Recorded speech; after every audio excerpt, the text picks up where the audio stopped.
Hi, welcome to Vietsound channel. Today we are going to cover the O vowel. So are you ready? Let's get started. The O sound in Vietnamese is a back vowel. So when you pronounce the O sound, your tongue should be pulled back in your mouth. And the back of the tongue should go up a little bit. And your lips and tongue should be tense. And the second thing you have to remember when pronounce the O sound is the mouth shape. Your mouth should be opened a little bit widely, but not too wide like the R sound and not too small like the U sound. You have to open your mouth a little bit. Now let's try to make the O sound. O, O, O. Now let's practice some words and sentences with the O sound. You don't forget to repeat after me. The first word is ông, bố,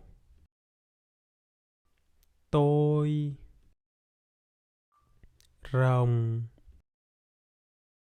công, không, ngỗng, cỗ, tôm, nhổ, bột tôm, lông nhông,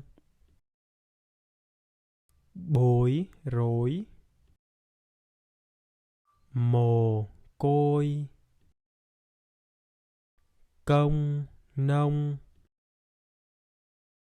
bông hồng, ống cống, bổng lộc. Now let's try to say some sentences. I'm gonna do it in 3 steps. On the first step, I'm gonna say each word. Then I'm gonna say the sentence very slowly. And on the last step, I'm gonna say the sentence with normal speed. So are you ready? Hôm nay đường không đông. Hôm nay đường không đông. Hôm nay đường không đông. Cô bóng mua một bông hồng. Cô bóng mua một bông hồng. Cô bóng mua một bông hồng.